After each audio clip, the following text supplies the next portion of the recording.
자, 우리 파도 주주 여러분들 반갑습니다. 연휴들 잘 보내셨죠? 네, 10월 13일 월요일입니다. 4시가 지나가고 있는데, 자, 이제 연말까지 연휴가 없어요. 그죠? 이제 12월 25일 요 크리스마스 휴일 빼고는 이제 쉬는 날이 없습니다. 본격적으로 이 4분기를 우리가 열심히 또 달려야 될 때가 됐습니다. 추석 연휴 명절이 사실 굉장히 좀 길었기 때문에 어느 정도 좀 에너지를 재충전하셨을 거라고 생각을 하고 연말까지 또 화이팅 하시기 바라겠습니다. 아시겠죠? 자, 오늘도 영상 시청하시면서 구독과 좋아요를 많이 좀 눌러주시면 감사하겠습니다. 지금 정류장이 종료가 됐고, 오늘도 이제 하락하는 종목이 더 많았습니다. 지난주 금요일에 사실 미증시가 좀 많이 빠지긴 했어요. 그죠? 하지만 이 정도에 비하면 우리나라 증시는 상대적으로 선방했다. 네, 이렇게 볼 수가 있겠고, 오늘 2차 전지 섹터가 상당히 또 강했습니다. LG 엔솔이 그래도 괜찮은 실적을 보여주게 되면서 좀 일제히 이렇게 반등이 나와주는 하루였고, 오늘 리튬 관련 기업들 이렇게 좀 좋았거든요. 네. 2차 전지는 내년 정도 되면은 다시 한번 또 23년도 그 뜨거웠던 불장의 느낌 한번 또 보여주지 않을까 이렇게 또 기대를 하고 있습니다. 삼성전자, SK 하이닉스도 하락을 면치는 못했습니다만 삼성전자는 그래도 어느 정도 하락폭을 메워줬어요. 하이닉스가 오늘 좀 많이 빠지기는 했었는데 결국은 또 낙폭을 어느 정도 회복을 해주면서 마무리가 됐고, 자, 파두 역시도 오늘 5.79% 상승으로 빛이 났습니다. 오늘 상승하는 종목이 하락하는 종목보다 훨씬 더 안 됐죠. 그죠? 하락 종목이 워낙에 압도적이었던 이러한 상황 속에서 오늘 파도는 빨갛게 빛이 났습니다. 아무쪼록 2만 원 선을 이탈시키지 않은 채 지금 잘 유지가 되고 있는 파도의 모습이고, 일단은 21선 확실하게 버텨줬죠, 여러분들. 그죠? 21선 이탈 없어야 된다라고 계속 말씀을 드리고 있는데, 오늘도 역시나 지난 금요일에 어떤 예상을 적중하는 흐름을 보여줬고, 일단은 지금 이렇게 박스권 잡는다라고 말씀을 드렸습니다. 요 박스권 상단 25,000원 이렇게 이제 잡아놓고 박스권 하단으로는 이 일봉상 21선 기준으로 잡는다고 말씀드렸어요. 그래서 하단, 상단. 그러면은 요 하단 내려오게 되면은 지지 나와주면 그때 신규 매수하실 분들 신규 매수하셔도 되고, 뭐 내가 추가적으로 매수해야겠다, 추가 매수하셔도 된다. 이렇게 지금 잡아드리고 있으니까 꼭 기억하시기 바라겠습니다. 지난주 금요일부터 계속 지금 이야기가 나오고 있는 이 미국과 중국의 무역 전쟁. 나란히 정면 충돌은 이게 원장가 기억하는데 불원. 그러니까 원하지 않는다라는 거죠. 아니 이제 우리나라 한글이 있는데 이거 좀 한자 좀 안 썼으면 좋겠어요. 정면 충돌 원하지 않는다. 그냥 이렇게 쓰면 되는 거 아닙니까? 뭐 굳이 이렇게 한자로 써야 되는지 이유를 모르겠습니다. 자, 어찌됐건 이 정면 충돌은 원하지 않는다, 이렇게 좀 메시지를 던지게 되면서 어느 정도도 시장은 진정이 되는 모습이다, 이렇게 볼 수가 있겠죠. 그래서 오늘 어떤 시장의 분위기를 좀 정리를 해보자면, 흔들려도 결국 결론은 타코다. 트레이드 어레이즈 컴즈 아웃. 어쨌든 뭐 결국은 협상이 될 것이다. 뭐 이런 이제 의미를 지니고 있는데, 어찌됐건 이제 우리는 싸우려는 것이 아니다. 트럼프 대통령의 SNS 글 한 줄이 시장 분위기를 좀 바꿔줬다라는 거죠. 자, 하락 속에서 빛난 섹터들 오늘 2차 전지주 중심으로 반등이 나와줬었고, 이 두산 에너빌리티가 이제 원전 관련주인데 가스터빈 첫 수출 소식에 강세를 또 보여줬습니다. 52주 그 신고가 또 갱신을 했거든요. 아무쪼록 뭐 잘 지켜보시면 되겠고, 히토류, 항만수수료, 자원주, 해운주 역시나 오랜만에 존재감을 드러냈지만 좀 윗꼬리를 달았습니다. 그래서 반도체주들과 시속 게임을 진행을 했었고, 외국인은 이제 현 선물에서 대규모 매도세를 보였지만 오후 들어서 어느 정도 다시 매도를 줄이고 다시 한번 하락폭을 좀 메워주는 이런 이제 모습이었거든요. 그래서 결국은 협상은 이루어진다라는 거예요. 긴장감이 최고조에 달했을 때 시장은 언제나 반전에 또 카드를 보여줬고 찾았고, 그런 부분들을 역사적으로 보여줬기 때문에 결국은 협상은 이루어질 거라고 생각합니다. 양국 지금 뭐 미국, 중국 모두 경제 상황이 그렇게 썩 좋은 상황이 아니잖아요. 그죠? 그래서 서로 진짜 죽이는 이러한 싸움보다는 결국은 손을 잡는 방향으로 갈 수밖에 없다라는 겁니다. 그래서 우리 구독자분들 그리고 이 정보방에 들어와 계신 분들께 말씀드리고 싶은 것은, 이 강한 사람은 폭풍을 이기는 것이 아니라 폭풍 속에서도 방향을 잃지 않는 사람이다라는 거예요. 우리 파도 어땠습니까? 정말 실적 논란 이후에 2년이라는 시간 동안에 참 폭풍 속에서 힘들었잖아요. 하지만 제 영상을 보고 계신 분들, 저 포함해서 정말 이러한 폭풍 속에서도 방향을 잃지 않았기 때문에 지금 다시 주가 2만 원 선 위쪽을 보고 있는 것은 아닌가. 네, 이런 생각을 해보거든요. 아무쪼록 앞으로도 여러분들 꼭 좀 힘을 내셨으면 좋겠습니다. 구독과 좋아요 많이 좀 눌러주세요. 아시겠죠? 자, 일단은 뭐 AI 거품론에도 이 메모리 시장은 그야말로 청신호다라는 거예요. 우리나라 반도체 점유율 그야말로 뭐 경쟁에 이 모든 것들을 걸었다라는 겁니다. 사활이에요, 사활. 그래서 지금 HBM 뭐 점유율 추정치 뭐 이런 것들을 봤을 때 지금 뭐 25년, 26년, 27년 점점 치열해지는 게 보이시죠? 지금까지는 하이닉스가 아무래도 좀 독보적인 이런 상황이지만 이제 해가 지나면 지날수록 SK와 삼성 역시도 어깨를 나란히 하게 된다라는 거예요. 마이크론이 또 바짝 추격하는 이러한 모양새입니다. 그만큼 지금 이 경쟁이 점점 앞으로 더 치열해지고 있다라는 것을 우리가 또 다 잘 예상을 또 해볼 수가 있겠죠. 그래서 이 그래픽 처리 장치, AI 가속기, 이 출하량 전망인데 25년 올해에 비해서 이제 30년 앞으로 몇 배가 성장합니까? 그러니까 대략적으로 한 60%가 성장을 하는 거죠. 이 정도면. 그죠? 그래서 앞으로도 이 AI에 대한 어떤 메모리 수요는 지속적으로 강할 것이다. 우리가 이제 이렇게 예상하면서 투자를 해야 됩니다. 항상 이제 긍정적인 의견들을 내놓는 사람이 있는 반면에 항상 좀 이제 부정적인 의견을 또 이야기하는 사람들도 분명히 있죠. 그렇기 때문에 이쪽 이야기도 우리가 참고를 해볼 필요는 있어요. 그래서 일각에서는 지금 현재 이 HBM이 공급 과잉에 따른 가격 하락에 직면할 수 있다고 우려를 하고 있지만 하락폭은 제한적일 것이다. 세대가 거듭될수록 제조 단가가 높아지는 구조고 이렇기 때문에 가격이 급격하게 내려가기는 어렵다라는 거예요. 그만큼 지금 이 AI에 대한 발전, 이 메모리에 대한 성능에 대한 개선이 결국은 이 제조 단가까지 높아지는 이러한 상황이기 때문에 이 가격이 급격하게 내려간다라고 하면 진짜 기업들 박살 나는 거죠. 네, 가격이 급격하게 내려가기는 어렵다라는 겁니다. 그래서 지금 이 AI라고 하는 것이 과연 그러면 거품이냐? 라고 물어봤을 때 저는 전혀 거품이 아니라고 생각을 하고 있다라는 거예요.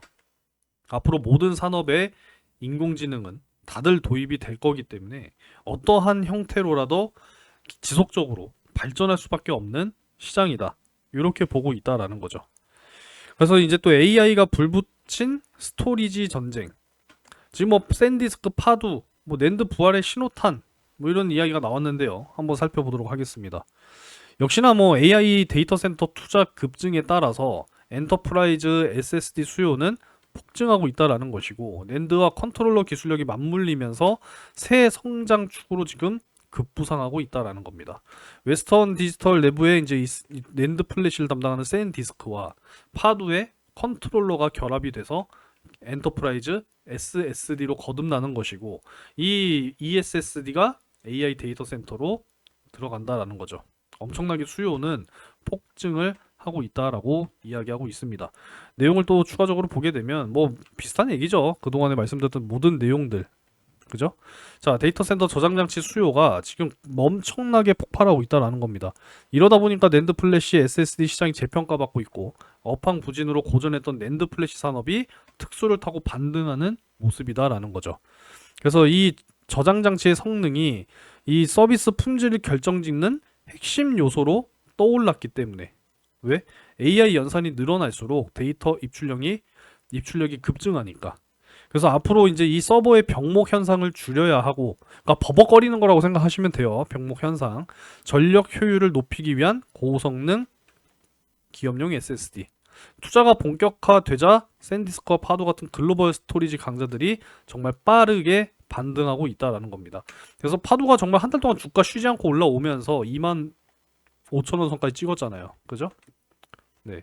이렇게 이제 보여줬고 쌍끌이 성장이다라는 거예요. 쌍끌이 성장. 얘만 성장할 수가 없어요. 왜? SSD가 필요한데. 그죠? 낸드와 컨트롤러는 결국은 같이 성장한다라는 겁니다. 지금 샌디스크가 4분기 매출이 3조 7천억 원. 전년 대비 30% 성장했고, 역시나 이제 SK 하이닉스의 그동안에 참 아팠던 손가락이었던 솔리다임 역시도 6년과 7년 만에 흑자로 전환했다라는 거죠. 그만큼 다 지금 이유가 있다라는 겁니다.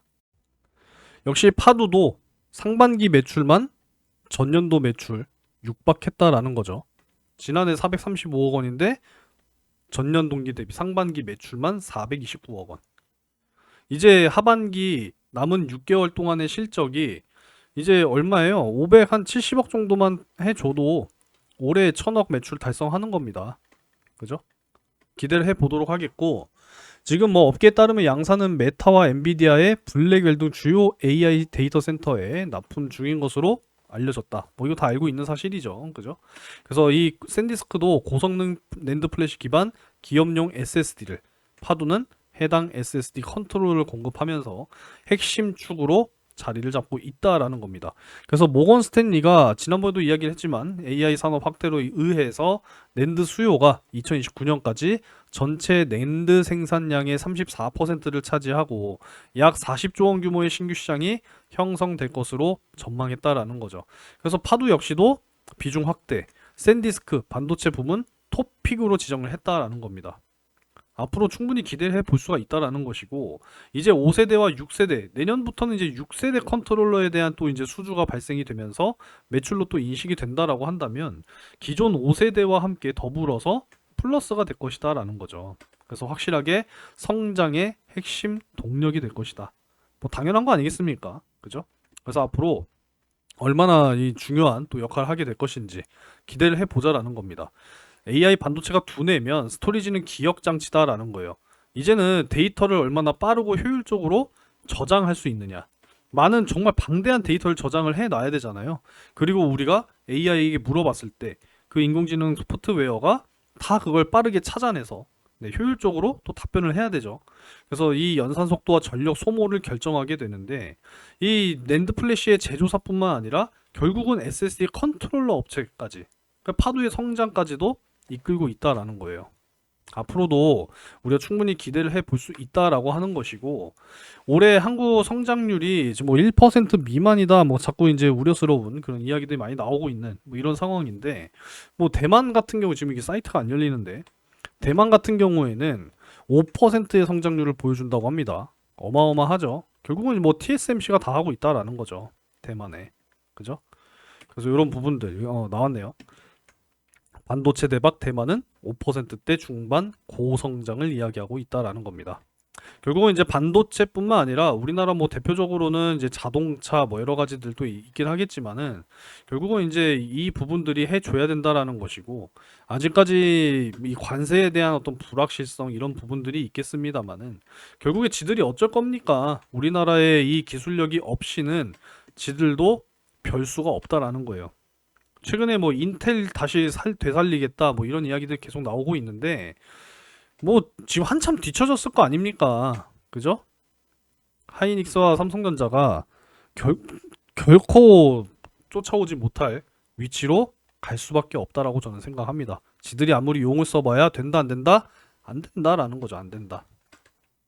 이해되셨으면 좋겠고, 아무쪼록 오늘 같은 이런 시장 분위기 속에서 오늘 파두 장대 양봉으로 잘 마무리가 됐어요. 물론 이제 장중에 하락이 있었지만 또 일봉상 21선 잘 지켜내면서 장대 양봉을 보여줬습니다. 그죠? 네. 어찌됐건 하단 이렇게 잡아놓고 상단은 25,000원 이렇게 라인으로 박스권 한번 예상을 해보면서 가도록 할 거니까, 일단 어느 정도 잘 들어맞고 있는 이런 상황이죠. 네, 통곡의 벽 24,000원에서 25,000원 요 매물대 뚫어준다라고 한다면 이제는 쉽게 무너지지 않는 지지선이 되어줄 거라고 생각하고 있습니다. 아시겠죠? 아무쪼록 하락이 나올 때, 지지 나올 때 다시 한번 재매수를 해야 되고, 보유하신 분들 또 하락 나온다고 해서 쫄 필요 없어요. 일봉상 21선 반드시 지지해 줄 거라고 생각을 하고, 지지를 못한다라고 한다 하더라도 2만원 선 잘 버텨주고 다시 반등 나올 거라고 생각합니다. 아시겠죠, 여러분들? 자, 그래서 오늘은 내용은 여기까지 하도록 하겠고요. 아무쪼록 뭐 오늘 시장이 정말 매웠다면 내일의 단맛을 위한 양념일 뿐일 것입니다. 힘든 월요일 그래도 잘 버텨내셨고 내일은 오늘보다 조금 더 낫지 않을까요?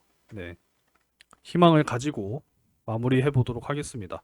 아무쪼록 정보방에 아직 안 들어오신 분들 꽤나 계실 텐데 이 정보방에 대한 정보는 영상 아래쪽 댓글로 남겨드리고 있으니까 한 번씩 확인하시고 그냥 들어오시면 됩니다. 제가 링크 항상 남겨드리고 있으니까요. 그냥 링크 타고 들어오시면 돼요. 조건 없습니다. 그냥 들어오시기만 하면 된다. 네, 이렇게 말씀드리고 마무리하도록 하겠습니다. 자, 오늘 5.79% 네, 상승으로 마무리한 파도 소식 말씀드리면서 마무리하도록 하겠습니다. 오늘도 영상 시청 감사드리고 구독과 좋아요 한 번씩 꼭 눌러주시고 마무리하시기 바라겠습니다. 저는 내일 영상에서 뵙겠습니다. 감사합니다.